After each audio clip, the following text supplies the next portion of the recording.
Welcome to Mama's Voice. In this program, we will meet priests from around the globe. We will discuss interesting features of their lives, from their humble beginnings, their calling, the churches, and more.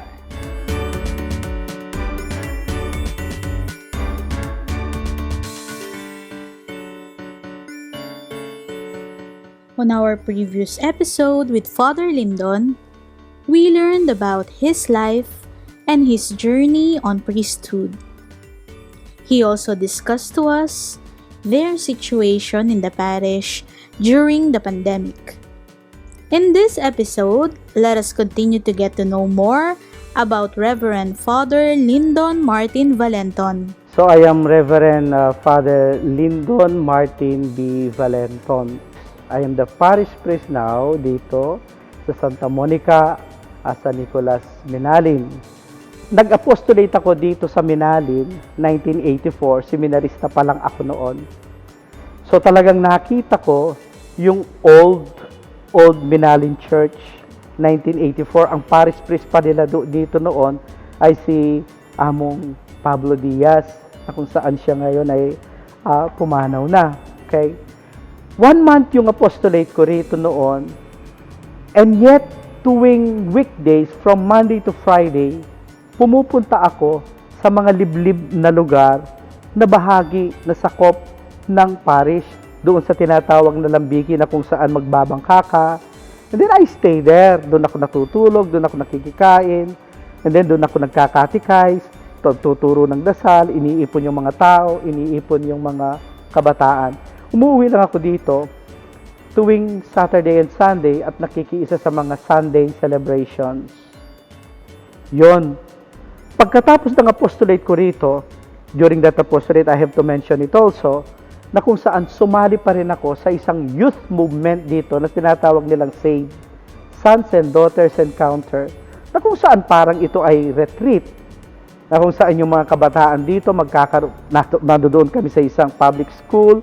Doon kami natutulog, if I'm not mistaken, for 2 nights and 3 days, nagkakaroon ng seminar, parang yung kursilyo, parang ganoon yung tipo. So, for the sake na kung saan makikiisa ako, makakasalamuha ko yung mga kabataan dito sa Paris, ginawa ko yon. Pagkaalis ko rito doon, 1984, after that month, hindi na ako nakapunta, hindi na ako nakapasyal dito sa Minalin, at wala na akong kaalam-alam about the parish, about the church, and everything. Last May 25, it so happened ako yung nadistino rito.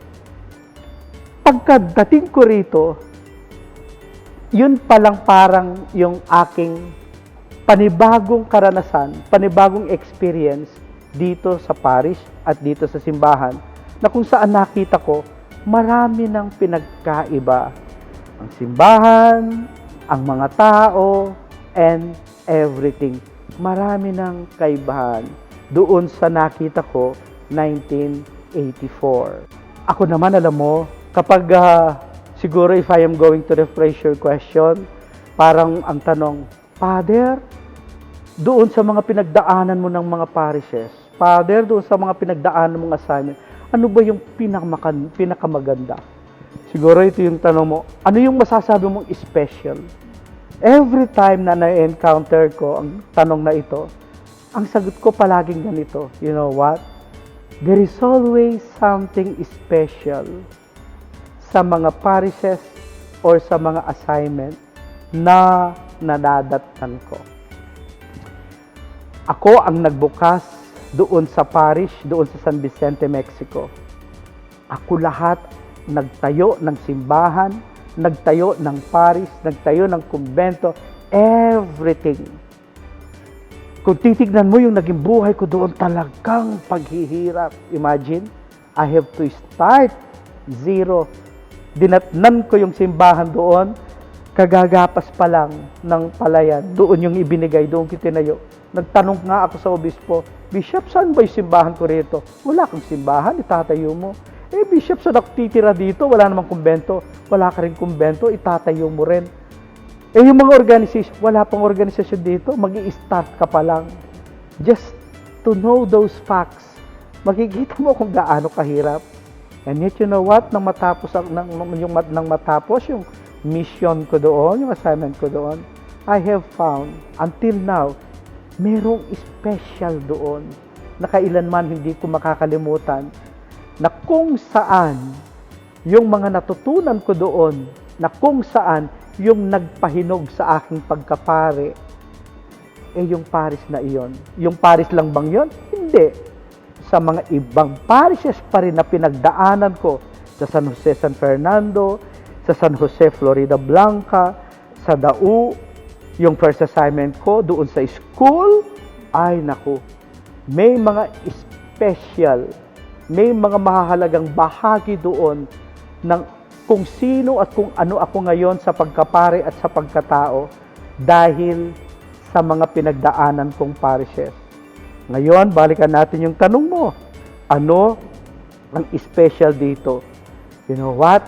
Hindi pa natin masasabi dahil still nasa proseso pa lang ng tila ba pagluluto. 1 year and few months pa lang ako rito.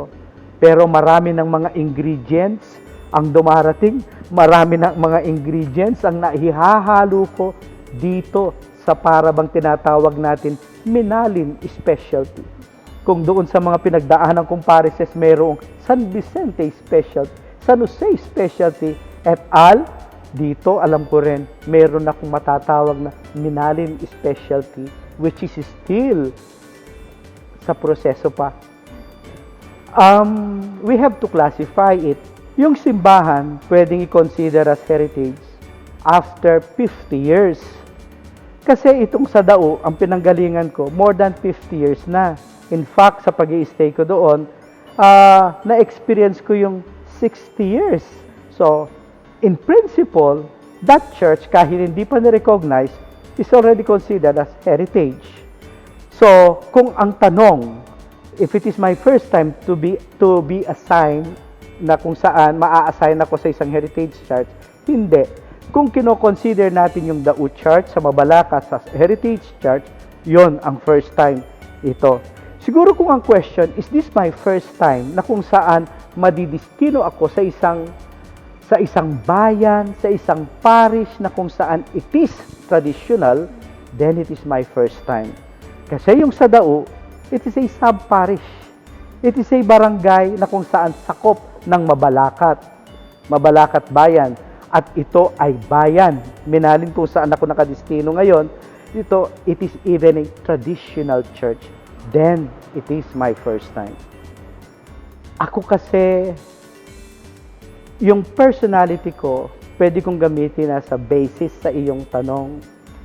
It so happen, isa sa mga personalidad ko, I love to look back always. Kaya nga kapag ako'y nag-e-explain, sometimes binabalikan ko yung mga words na lang, yung root word, etymological, kasi mas mauunawaan mo ang isang salita, ang isang kalagayan, o ano paman, kapag ito ay babalikan mo. Tulad ng halaman yan, ang buhay ay nasa ugat. Kaya sa pag-uugat mo, dito mo makikita ang talagang buhay.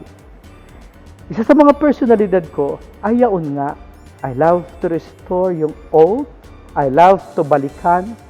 Kaya nga, isa sa mga ginagawa ko ngayon, sa mga maliliit at makakayanang kong paraan, nire-restore, tinutulungan yung Heritage Commission how to restore.